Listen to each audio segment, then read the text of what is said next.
जितने हमारे लोग आए हुए हैं, हमारे पंडित जी महाराज का मैंने गौरक्षक दल का उदय देखा।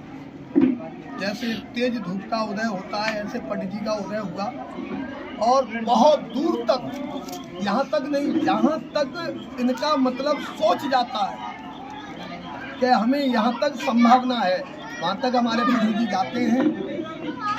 और जो भी दल है उनका भी सहयोग के लिए तत्पर है पंडित जी महाराज। लेकिन हमारी भूलें क्या हैं? हालांकि उन्होंने जो किया है उनको उनकी सजा मिलेगी और की जाएगी। साम नाम दंड वेद सब है हमारे प्रभु जी के पास बाण।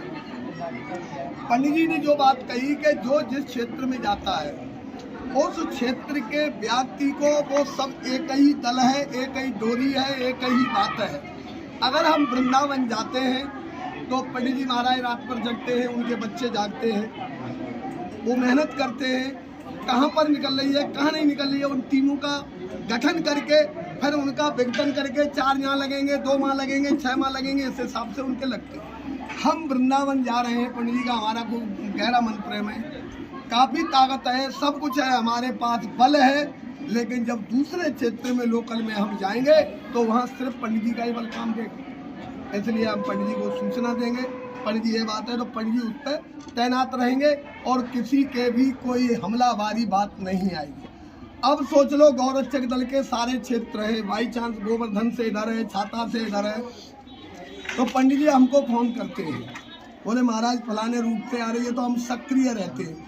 दूसरी बात, आते ही हम पंडित जी को अपनी कस्टडी में लेते हैं। जैसे एक प्रशासन दूसरे वीआईपी को कस्टडी में ले लेता है, क्या पंडित जी को हानि होने का मतलब चंद्रशेखर की हानि होना, पंडित जी के ऊपर धूल फेंकने का मतलब चंद्रशेखर के सारे समाज पर धूल फेंक गई। जितना गौरक्षक दल है पूरे भारत के गौरक्षक दल पर धूल फेंक गई। इसलिए पंडित जी जब हमारे कैप्चकी में आ जाएंगे तो हम पंडित जी की ऐसे सुरक्षा करेंगे जैसे राम जी की बंदर सुरक्षा करते हैं। हम स्वामी बन के नहीं रहेंगे उस समय, हम पंडित जी के गनर शैडो सुरक्षा गाय।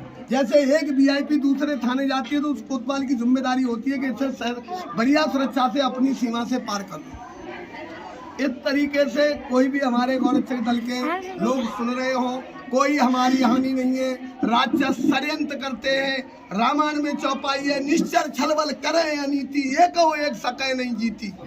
राक्षस छलबल कर सकते हैं, लेकिन मैंने एक बात कही थी, मैंने कहा ऋषि मुनियों ने हमारे ने जो एक थोड़ा हल्का सा लिखा था इनके दयालुता के लिए कि जो तो को कांटे बहे फूल, तेरे फूल के फूल है बाकों बहे त्रिशूल, वो चंद्रशेखर ने बदल दिया है। राक्षसों समझ जाना। अब हमारा वाक्य है जो तो को कांटे बह देंगे साले को भाला, और तू भी साले क्या कहेगा, पड़ा था किसी से पाला। वाह,